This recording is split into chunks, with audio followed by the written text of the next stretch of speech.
Баршаңызға Алланың сәлемі болсын. Жаратушымызға сансыз мақтаулар, сүйікті пайғамбарымызға сәлем мен салауаттар жолдаймыз. Бүгінгі тақырып оразаның 10 пайдасы. Ораза араб тіліндегі ас-сом деген сөзден шыққан. Ас-сом деген сөздің мағынасы өзін-өзі тоқтату, тартыну, тыйылу деген ұғымдарды білдіреді.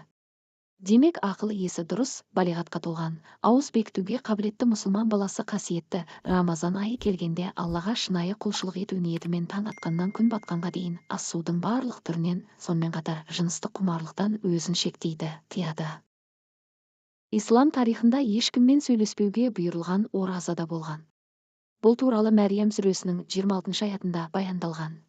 Мәриям: расында мен Рахман үшін ораза ұстауға серт бердім, бүгін мүлде ешбір адаммен сөйлеспеймін де. Бұл аяттағы Мәриям анамызға бұйырылған ораза ешкіммен сөйлеспеу оразасы. Демек, бұл аятта сөзден тыйылу оразасы меңзеліп тұр.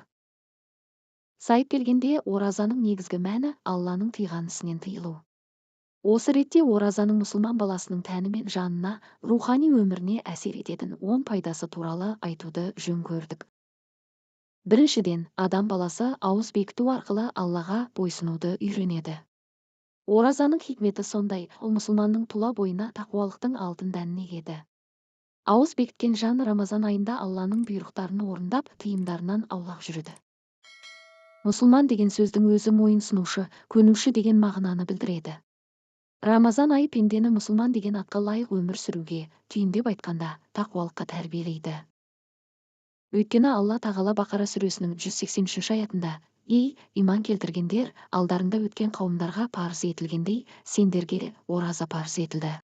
Мүмкін тақуа боласыңдар, деп ескертеді. Екіншіден, ораза мұсылманға көркем мінезді үйрететін тәрбие мектебі. Оразаның көмегімен адам баласы бойындағы жағымсыз сипаттардан арылады. Рамазан мұсылманды әдепсіз әрекеттен, бос сөзден, жаман нәрсені көруден, жаман нәрсені тыңдаудан сақтайды. Ардақты пайғамбарымыз Мұхаммед өз үмбетіне: хақылы бола тұрып, яғни өзінікі жөн болса да тартысуды қойған кісі үшін жәннаттың ауласынан бір сарай.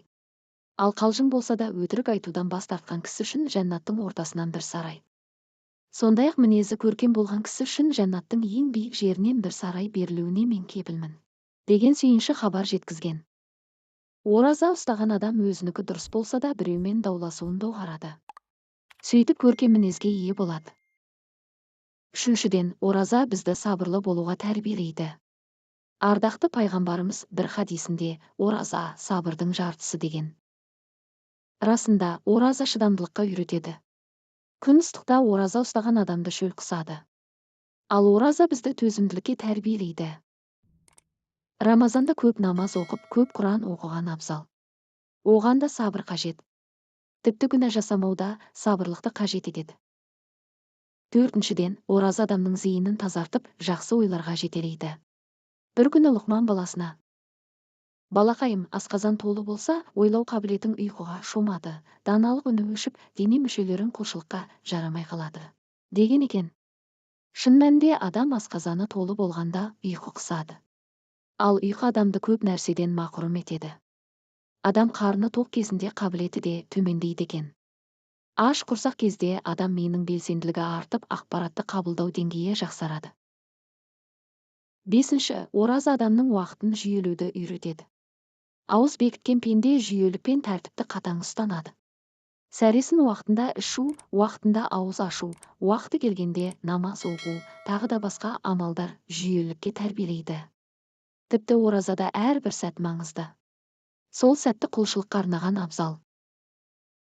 Оразаның 6-шы пайдасына өтпес бұрын шағын хабарландыру. Қадірлі де құрметті көрермендер, ең жақсы дұғалар қайда десек, әрине, бұл Құрандағы дұғалар. Сондықтан сіздер үшін арнайы жинақталған Құрандағы 40 дұға электронды кітапшасы сатылымда. Кітапшада ризық, береке, кешірім сұрау, иман байлығы және тағы да басқа тақырыпта дұғалар бар. Бағасы 50% жеңілдікпен бар болғаны 1000 теңге. Қол жетімді, арзан бағада алып үлгеріңіз. Сонымен қатар әр сатып алушыға сыйлыққа 5 керемет электронды кітапша беріледі. Олар пайғамбарлар дұғалары, кешірім сұрау дұғалары, мыңдаған сауабы бар 6 салауат, ризық арттырудың 15 жолы мен ризық пен береке туралы 25 дұға. Асығыңыз, мүмкіндікті жіберіп алмаңыз, экранда көрсетілген нөмірге жеңілдік сөзін жазыңыз да, төлем жасап электронды кітапшаларды бірден алыңыз. 6. Рамазанда мұсылмандар бір дене тәрізді екенін сезінеді. Өйткені жылына бір рет келетін Рамазан айында әлемнің әр түкпірінде тұратын мұсылмандар ауыз бекітіп, Аллаға құлшылық етіп, мүмкіндігінше бір-біріне көмектеседі, кем дегенде дұғасына қосып, жаратқаннан бауыр үшін жарылқау тілейді. Ардақты пайғамбарымыз бір хадисінде: мүмін бір-біріне жанашырлығымен және рақымшылығымен бір дене секілді. Егер дененің бір жері ауырса, онда бүкіл дене онымен бірге ыстығы көтеріліп, ұйқыдан қалып мазасызданады деген. Рамазан кезінде мұсылмандар бір-біріне мейірім көрсетіп, бауырмашылдық танытады. 7. Ораза мұсылман баласын айналасындағы аш адамдардың күйіне енгізіп, пенденің бойында мейірімділік, жанашырлық, бауырмашылдық секілді сезімдерді оятып, пақырларға, жетімдерге және жесірлерге қарайласуға тәрбиелейді. Рамазанда берілетін пітір садақасы, ауызашар дастарханы, қайырымдылық бағытта жасалған барлық амалдар мұсылмандардың бір-біріне деген мейірбандығын, сүйіспеншілігін арттырады. 8. Ораза пенденің ағзасын артық және улы нәрселерден тазартып, жаңартып асқазанына демалыс береді. Әбу Хурайра ардақты пайғамбарымыздың «Ораза ұстаңдар, сау боласыңдар» деген хадисін жеткізген. Араб дәрігері Харис ибн Кәлді асқазан дерт үйі, ал ораза бүкіл емнің атасы деген екен. Демек, ораза тәннің шипасы. 9. Ораза адамға өз нәпсісімен күресуді үйретеді. Қарын тойдыру құмарлығы мен жыныстық құмарлық адам табиғатына тән жағымсыз сипаттың бірі. Ораза адамды құмарлықтың осы екі түрмен күресуге үйретеді. Бір ай бойы өз нәпсісімен күресуді үйренген мұсылман одан кейінгі айларда да қалауына ерік бермеуге тырысады. Рамазан айының оразасы мұсылманды осы күресті нығайтуға итермелейді. Шынайы ниетпен ораза ұстаған адам міндетті түрде нәпсісіне тұсау салады. Өйткені нәпсі адамды жаман нәрсеге итермелейді. Ал жаман амал Алланың ашуын шақырады. Оразаның талаптарына сабырлық таныта алған адам нәпсі қалауына да төзімділік танытып, қалауы мен құмарының әміршісіне айналады. Сөйтіп жаман нәрсеге бұйырушы нәпсіні басқару қабілетіне ие болады. Өйткені оразаның арқасында мұсылманның жамандыққа бұйырушы нәпсісі басылып, тыйылады және жуасып қалады. Оразаның 10-шы пайдасы – бұл ораза қолда бар нәрсенің қадірін сезінуді үйретеді. Кейде алдымызға келген астың, астымыздағы көлігіміздің, басымыздағы баспананың, үстіміздегі киімнің, тіпті денсаулығымыздың қадірін білмей жатамыз. Бұл нығметтерге қалыпты нәрсе ретінде қараймыз. Шын мәнінде бұл нығметтерді беруші Алла екенін ұмытып қаламыз.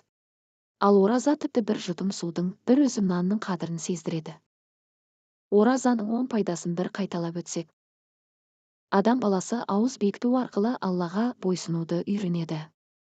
Ораза мұсылманға көркем мінезді үйрететін тәрбие мектебі. Ораза бізді сабырлы болуға тәрбиелейді. Ораза адамның зейінін тазартып, жақсы ойларға жетелейді.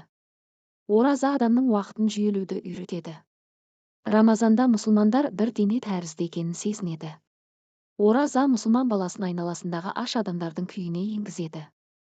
Ораза пенденің ағзасын артық және улы нәрселерден тазартып, жаңартып асқазанына демалыс береді.